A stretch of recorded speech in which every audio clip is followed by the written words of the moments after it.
What's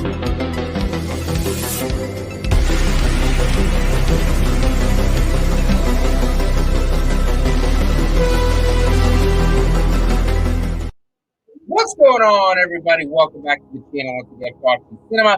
Thanks for spending a moment of your time with me. Today, I'm going to be diving into my top 10, continuing along my top 10 best horror movies from 1983 with 2 honorable mentions. Now, 1983 wasn't a great year for me. I didn't find that many enticing horror movies throughout this year. I believe I only watched 17 because I just had no interest in watching most of these, so my list is not going to be as in-depth as it usually is with these. This was a rough one. I'm looking forward to 1984 because this was terrible. My 2 honorable mentions I have are Sweet 16. This one stars one of our favorite Michael Myers, Don Shanks. Yes, Don Shanks is Halloween 5 is in this movie. He's believed to be a killer of these young women. However, he's actually the good guy in trying to save them from being murdered. It was okay, worth a one-time watch. I wouldn't go any more into it other than that. Sweet 16. My other one would be Curtains. And the only reason I would even put this on honorable mentions is because it has one creepy-ass mask in one creepy-ass scene. The ice skating scene, you probably saw it. If you haven't seen this movie, you probably have seen clips of this clip. The killer skating down the ice after someone with the mask on and 2 sickles. And yeah, it's just really creepy looking and done in slow motion. Very effective, but the rest of the movie's kind of boring for me. But it was decent enough to make an honorable mention on this list because of that scene and mask.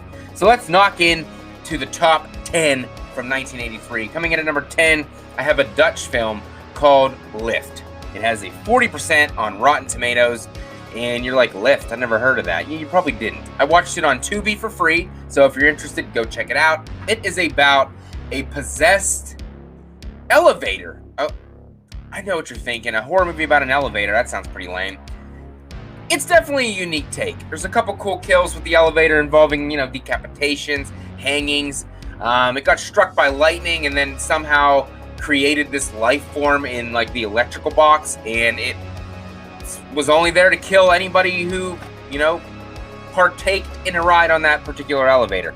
So, follows around the elevator repairman. He's trying to do his research, trying to figure out exactly why all these deaths are occurring just in this elevator. So, definitely very interesting premise. Would definitely recommend checking out at least once on Tubi for free. Can't beat it.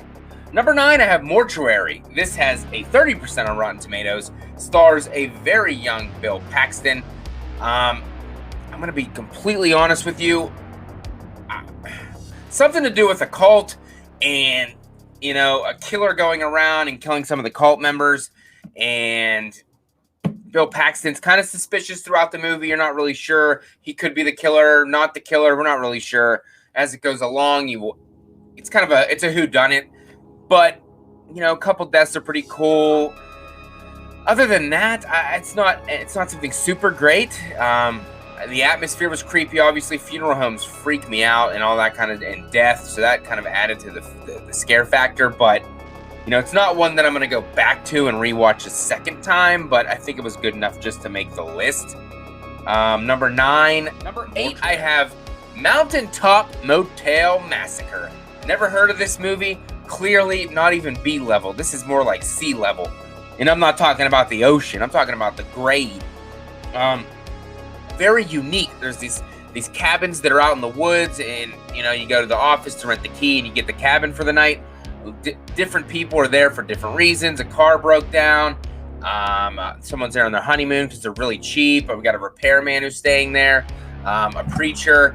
$7 a night. Sign me up. You cannot beat that.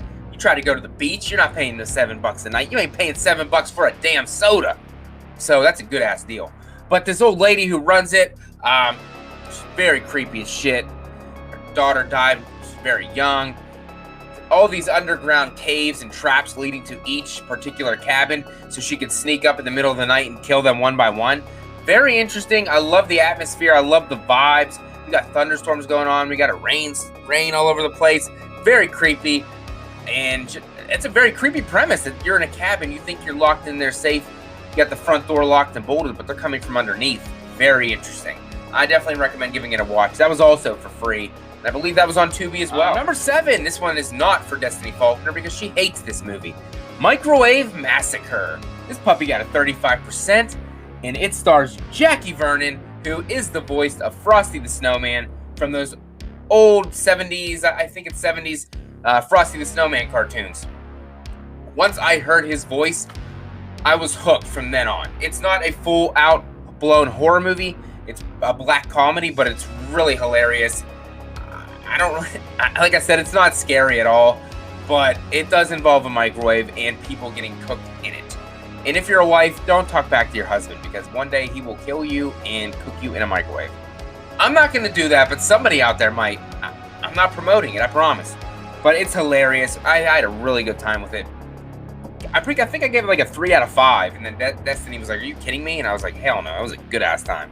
Highly recommend. Number 6 coming in, I got Cujo with a 60% on Rotten Tomatoes. Jason Knight, I know you're a huge Cujo fan, and I'm a decent Cujo fan myself.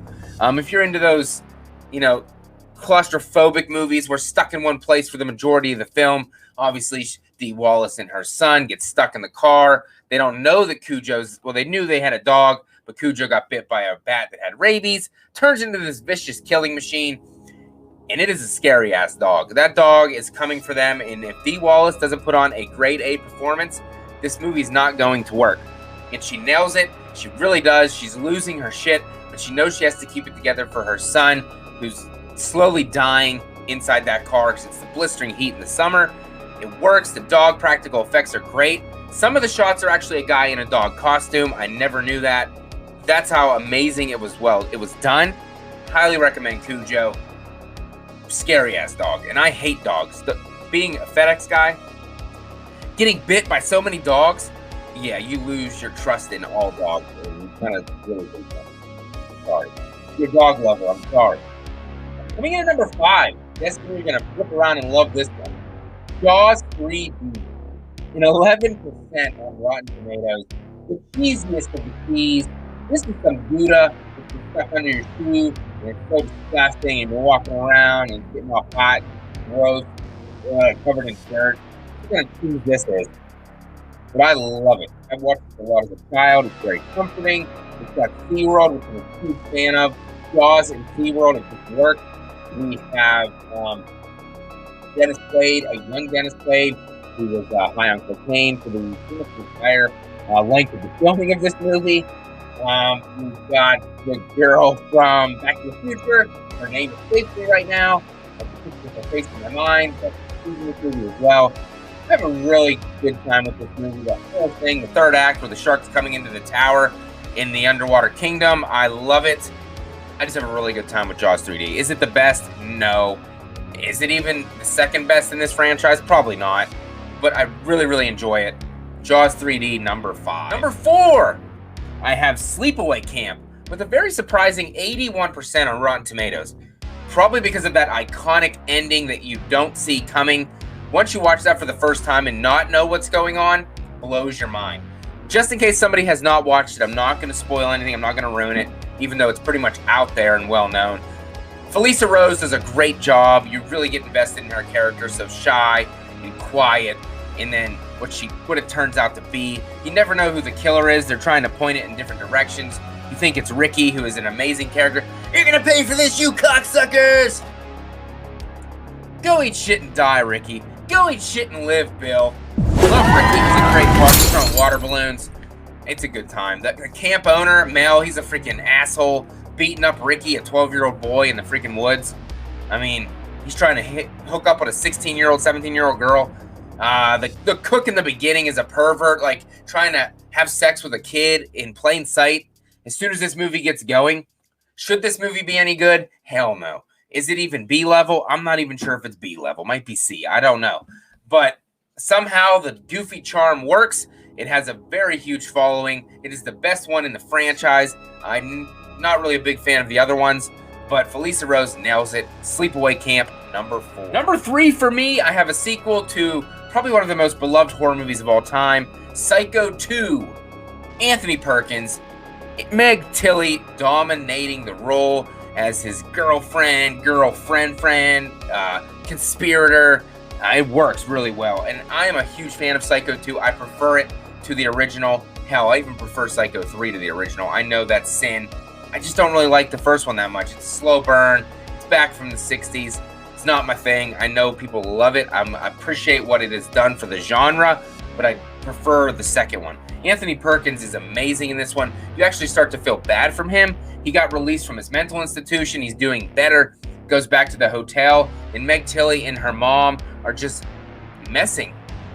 The girl, I can't think, Marion Crane, her sister comes. They're messing with him, thinking that his mother's back, thinking that he's crazy.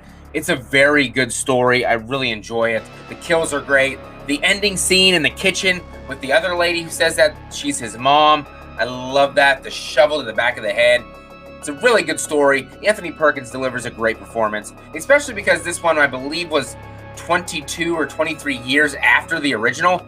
That's a huge time in between, but they nailed it, and I love Psycho 2. Coming in at number 2, I have a first-time watch for this list, 10 to Midnight, starring Charles Bronson. This thing has a 40% on Rotten Tomatoes. You may be thinking, wait a minute, that's not even a horror movie. That's more like a mystery action film. It has all the horror elements you need. It really, really does. You got a killer who's going out there and killing women, but naked. No, the girls aren't naked. The killer's naked because he's like a germaphobe and doesn't want to get the blood and shit all over his hands. He was very careful. And watching him kill these women naked, I don't know if that's scary or hilarious or both, but it really worked. Charles Bronson owns it. He tries to set him up by planting evidence. He gets caught. He's let go. He's still working the same kind of his daughter, who this guy is trying to get with. He kills all of his friends. It doesn't kill her. Charles Bronson is there. Gets him arrested. And that ending I did not see coming. The killer, I won't even say it. I won't even say it. Watch it for yourself. The ending will blow your mind. I'm just saying. Go check it out. 10 to Midnight, Charles Bronson. Coming in first, ladies and gentlemen. My son's over here because he loves it. He loves horror. And Christine, another John Carpenter movie coming in first. He came in first for 82. Came in first for 83. Doesn't get much better. Arnie Cunningham, the nerdy-ass kid, gets a cool car that turns him into something evil. Kind of similar to what's going to happen in Halloween Ends with Corey Cunningham. We shall see. Oh my gosh, the score was done by Carpenter and Alan Howarth. Worked together on the Halloween franchise. The Plymouth Fury looked beautiful. Stephen King adaptation was amazing. I loved it. The score is amazing. Don't worry about him. He's fine. He's worried about getting his Christine, the car. He wants to go driving. He got a date with a girl to drive in tonight. I love this movie. I really do. It screams 80s. Has the charm you're looking for. I love everything about this movie. And the fact at the end that they think they killed Christine, but she'll never die because the possessed soul is too powerful. But those are my top 10 from 1983. Those were my top 10 from 1983. Hope you enjoyed my list. I know there probably none of you are going to agree with half these that are on here. But let me know yours down below. You don't even got to put your top 10. Put your top 5, top 3, your favorite. I don't care. And let me know if you thought my list was out of this world or I'm kind of on to something. This was a hard year. Moving on to 1984. A lot of better films in that year, so I'm very excited to diving into that. If you're new here, definitely subscribe to the channel. This is the 31 Days of Myers. It's going to be content pumped out all the time. A lot of cool guests, a lot of cool live streams. BTM podcast, it's amazing. By the way, just added a new member, Nick from the Lost River Drive-In. Now we're up to 5 members of the BTM podcast where you never know what's going to happen. Last week, we talked about Michael Myers' dick for about 15 minutes. It was a fun time. Come by. If you're looking to support me, links are below to Patreon, Buy Me a Coffee, and YouTube membership. You can join the Patreon as little as $2 a month. Love you guys. I'm going to keep grinding, slashing, and effing bashing. And I will see you, beautiful, beautiful people, in the next video. Keep celebrating Halloween. Halloween Ends is coming, baby. Let's go.